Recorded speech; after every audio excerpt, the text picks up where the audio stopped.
ನಮಸ್ಕಾರ ಸ್ನೇಹಿತರೆ, welcome back to my channel. ಇವತ್ತು ಸ್ಯಾಟರ್ಡೆ ವ್ಲಾಗು ಮಲ್ಲೇಶ್ವರಂ ಸ್ಟ್ರೀಟ್ ಫುಡ್ಗೆ ಬಂದಿದ್ದೀವಿ. ನಾವು ಫಸ್ಟಿಗೆ ಟ್ರೈ ಮಾಡ್ತಾ ಇರೋವಂಥದ್ದು ಮಿನಿ ಪಿಜ್ಜಾಸ್. ಇಲ್ಲಿ veg, corn, chaat, capsicum, onion, mushrooms ಈ ಥರ ಮಿನಿ ಪಿಜ್ಜಾಸ್ ಸಿಗುತ್ತೆ. ಸಖತ್ತಾಗಿರುತ್ತೆ. 45 ರುಪೀಸ್ಗೆ ವರ್ತ್ ಅಂತಲೇ ಹೇಳ್ಬೋದು.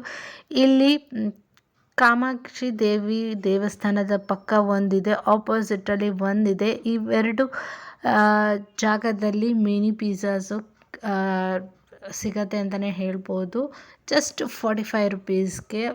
ಟೇಸ್ಟ್ ಅಂದರೂ ಸಖತ್ತಾಗಿರುತ್ತೆ. ನಾವು ಇಲ್ಲಿ ಬಂದಾಗ ಖಂಡಿತವಾಗ್ಲೂ ಟ್ರೈ ಮಾಡ್ತಾಯಿದ್ದೀವಿ. ನೀವು ಕೂಡ ಬಂದು ಟ್ರೈ ಮಾಡಿ ನೋಡ್ತಾ ಇರ್ಬೋದು. ನಾವು ತೊಗೊಂಡಿರೋಂಥದ್ದು ಕಾರ್ನ್ ಪಿಜ್ಜಾ ಹಾಗೆ ವೆಜ್ ಪಿಜ್ಜಾ. ನೀವು ಬಂದಾಗ ಖಂಡಿತವಾಗ್ಲೂ ಟ್ರೈ ಮಾಡಿ, ನಿಮ್ಮ ಮಕ್ಳಿಗೂ ಕೂಡ ಟ್ರೈ ಮಾಡಿಸಿ. ಸಖತ್ತಾಗಿರುತ್ತೆ. ತುಂಬ ಯಮ್ಮಿ ವರ್ತ್, ಎಕನಾಮಿಕಲ್ ಅಂತಲೇ ಹೇಳ್ಬೋದು. ಹೀಗೆ